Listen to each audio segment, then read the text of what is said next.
Geordie Journos back at the Newcastle United Media Centre, where myself and Jordan have been trying to speak to Eddie Howe this morning ahead of the game against Leicester City at St James's Park on Saturday. Been a difficult run for Newcastle, lost last week 4-2 at Brentford, and just when you're expecting a quiet week, it's never a quiet week when it comes to covering Newcastle United. We've had Callum Wilson injury, Sandro Tonali linked with a move away. Me and Liam touched upon a lot of that in our previous video, be sure to check that out. But Jordan, what were your big takeaways from Eddie Howe's press conference this morning? Yeah, I think the Callum Wilson one's obviously the big talking point, isn't it? Obviously he was addressed that at length in yesterday's video, so I'll just briefly give my thoughts. And at first I feel quite sorry for the player. Eddie Howe in there spoke at length about Callum Wilson. He went for a rigorous process, even paid for his own specialist advice, which I thought was an incredible statement. Strange, really. Almost. Yeah, but it just shows that the player has gone through absolutely every single hole, if you like, to try and keep himself fit, and ultimately his body has let him down. I find that really, really sad for him. The older he gets, it just seems like his body can't stay fit. Yeah, can't keep him fit at a level that demands so much physically. So yeah, first I feel really, really sorry for him, but then obviously on the flip side of that, and the ruthless nature of football, it leaves Newcastle in a very, very difficult position. Again, they've got a player who's out of contract there at the end of the season, a player that they could have moved on in January to try and get some sums back. So maybe, unless he comes back and scores a bag full of goals from February, Eddie Howe says it'll be 8 weeks out. Every time there's a time frame for Callum Wilson, it's usually a couple of weeks on to that as well. So unless the player comes back firing, staying fit and scoring lots of goals, I think this could ultimately signal the end of his Newcastle career. As I stand here now, I hope I'm proved wrong, but that's how it feels now. It feels like a Newcastle career ending injury, even though it's only a 8-week hamstring issue, because two appearances this year, 2 starts this year. Yeah, he's missed 36. He'll miss 36 games out of 46 in this calendar year. It's not what you want from a high earner, an elite level player who is capable of performing when fit. It's just not happened enough for him, and you feel sorry for him. And it says a lot. I thought that Eddie Howe said Callum Wilson's gone away and paid for his own treatment. It's showing Callum Wilson invested in himself rather than the club, who've obviously invested a lot of time and effort into getting Callum Wilson back fit, but Callum Wilson is going that extra mile to try and be fit, and to see him break down again, which Eddie Howe described as an innocuous injury picked up in the closing stages of that match against Brentford. So it wasn't even a visible one. It wasn't like Nottingham Forest where you could tell he was definitely injured.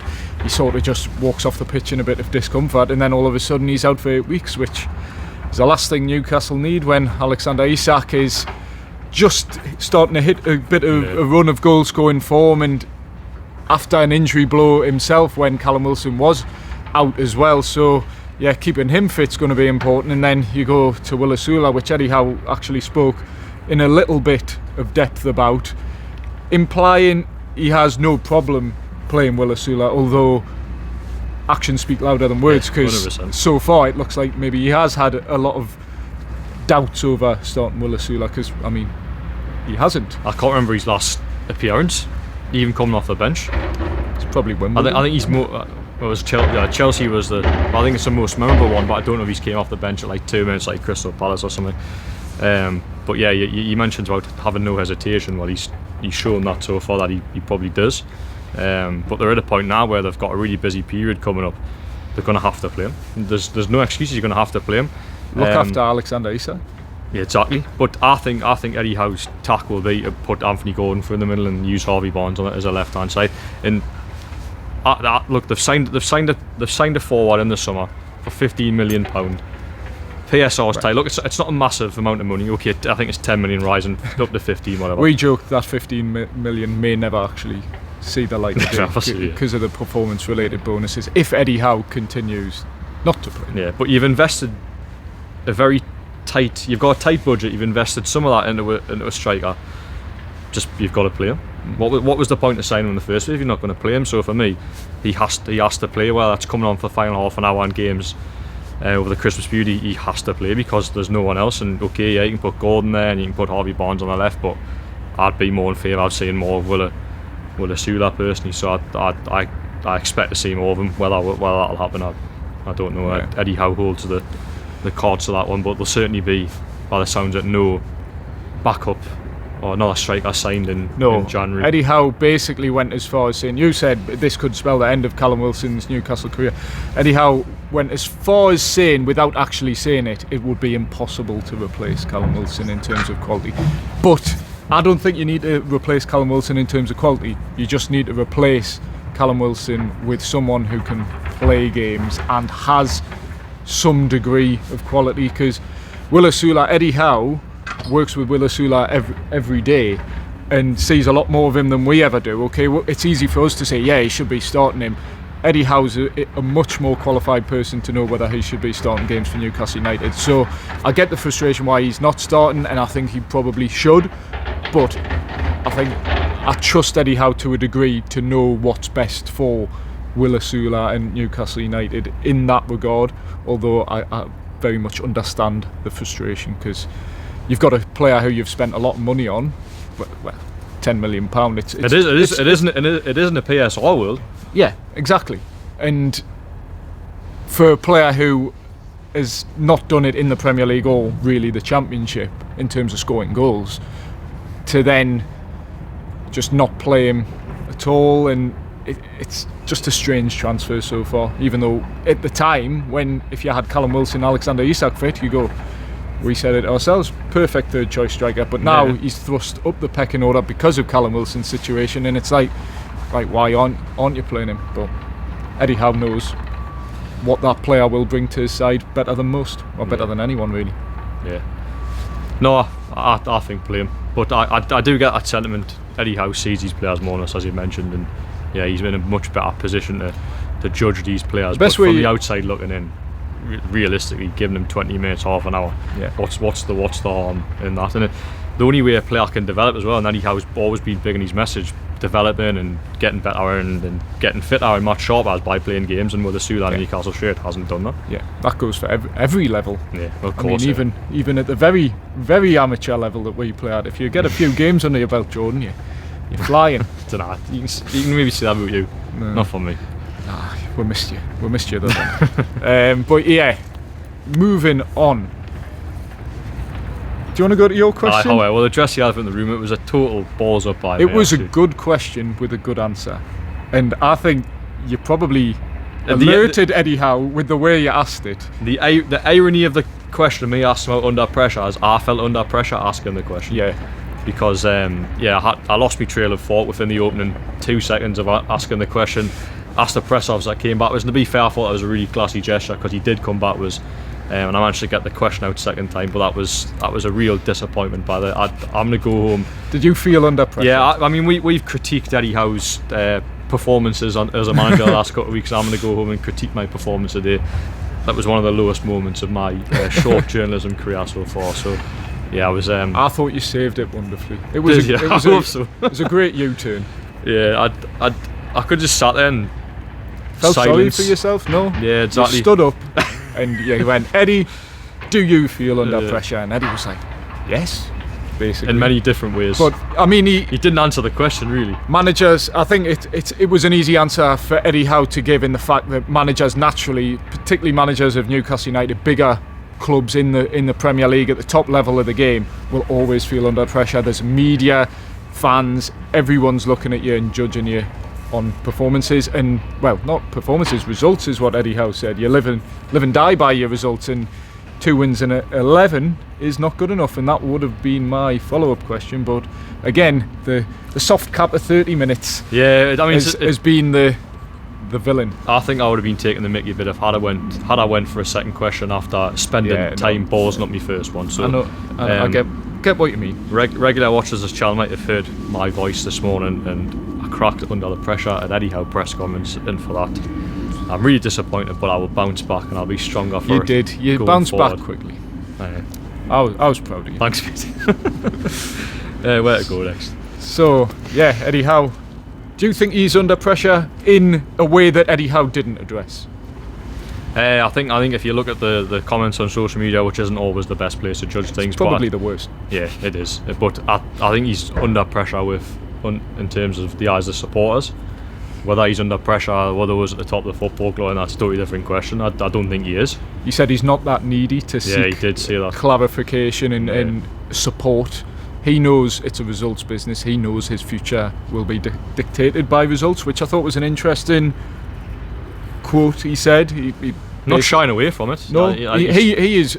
He's openly admitting more aware of the situation than anyone, probably. And probably what he lets on, because he's not going to come out and make any big statements to us, I don't think. It was interesting talking about the criticism, and he said he is happy to take the criticism aimed at him because it means it's not going at his players. So you then take a lot of his comments with a slight pinch of salt and get to what he's trying to say, which is he's trying to deflect maybe slightly from criticism aimed at his players. He will try and say something maybe about the weather or things like that put the focus on him rather than his players. But I think the players ultimately, he knows as well as we do, they have let him down for 100%. large periods this season. Yeah, they let him down massively after Brentford. I mean, a couple of days after reflect on that game, that's a conclusion I came to. Ultimately, Eddie Howe will be judged on results, and his job will live and die by results. But that second half wasn't down to him. It was down to the players making silly errors. Yeah. But you look back on quite a few games this season. I mean, Eddie Howe is absolutely not blameless, and if you want to see what we've said about Eddie Howe and various things that have gone wrong, you'll know our previous videos and you can check them out. But you look at various results, disappointing results Newcastle have got. They've had chances and they're often boiled down to players not taking those chances, and Brentford was one of them. They could have been, if players hadn't made mistakes, they could have been 3-4-0 up at half time. Yeah. If they took chances and not made mistakes. It's easy to say that in hindsight as well, but I think the blame definitely, if we want to say blame, which is quite a strong word, it has to be shared between Eddie Howe and the players, probably more so the players in my opinion. Yeah. I thought Anthony Gordon's interview with Sky Sports was quite interesting. I don't know if you've had a chance to watch that back. Alright. I was off yesterday. Yeah, well he spoke about there being no excuses. He agreed with Alan Shearer's assessment that they were good against the top six, but not good against the teams outside of it. He then spoke about his future and being distracted by the transfer speculation, which I suppose is quite a big message, a mixed message, because he's saying, well, we're taking responsibility for the performance we deliver, but I've also been distracted by this. So I don't necessarily agree with Anthony Gordon about that, because if you look at his performances this season, he's fell in line with a team where he's performed against the big teams, but they're not the lesser teams. He's probably the poster boy for that, really. So did the transfer speculation prevent you from performing at Brentford? I know you didn't start that game, but I'm using that as an example. Crystal Palace. But then didn't prevent you from performing against Liverpool, where he was really good, and Arsenal, albeit he wasn't at his sort of creative best, but created a goal. That didn't make sense, but you get what I mean. He was at his creative best. Yeah. We've seen a different Anthony Gordon this season, but we've seen the best of him in those big games and not in the small games. And I don't think transfer speculation really prevents you performing against the lesser teams. So I think Eddie Howe was trying to protect a lot of his players, but I do think some of them should take responsibility. Because if I've got a manager coming out and protecting me in the press every week, and I'd want to give everything for them, so I do think the players should hopefully this week as a turning point. But we've had many false dawns this season. It's a huge week, the 3 games coming up, because it could make or break. I think it could. Eddie Howe could make or break Newcastle's season. If you lose to, I think the Brentford Cup game's massive. Although you maybe go on Newcastle. What are Newcastle's chances of actually winning the Carabao Cup given the teams left in it? But you don't know how these quarterfinals are going to go. Newcastle looks set up to play one of like a Manchester City or Manchester United the last time, and then Southampton went and beat Man City, and then Newcastle ended up getting them. So you just never know how it's going to go. And I think to be in another semi-final potentially, and then 2 games away from Wembley, potentially just 1 win away from Wembley, is massive, and that probably gives Newcastle something to cling on to in terms of the season. But then you look at the table, 2 newly promoted clubs. Ipswich haven't won at home all season. Leicester, feels written. That's a banker, isn't it? It feels written, doesn't it? 1-0. Liam Delap. Nah, Davis. Geordie boy. Yeah, Leif Davis. It was end, lad. Yeah. Anyway. Yeah, will not be silly. But then Leicester tomorrow. These are huge games for Newcastle. This could make or break Newcastle season. And one player who Eddie Howe said there was doubt about, but probably won't feature, goalkeeper. Yeah, Nick Pope. Knee issue. How he sustained it, don't know. It was somehow in the Brentford game. Maybe it was only came charging out of his goal at the end of the game and nearly cost Newcastle United a goal, so maybe that's when he picked it up, but we don't know the exact point at which he did it. There was no suggestions in the game that he picked up anything. Another innocuous injury. Yeah, so he's went to see a specialist today ahead of the Brentford game tomorrow. I think if you go to visit a specialist a day before game, you're not going to be involved. Unless he's really special. Unless he's really special. Go on, Nick. You're fine. The magic sponge one, that's what I need. But I don't expect him to feature tomorrow. Suggestions could be a month, unconfirmed, but that's some of the reports coming out. So who do you go for? Odysseys, Vlachodimos or Martin Dubravka? I'd like to see Vlachodimos personally, I would say the think same. we will. Exactly, yeah. It'll be Dubravka, won't it? Which only played 45 minutes of league football. Sorry, not league, club football this season. And injured himself.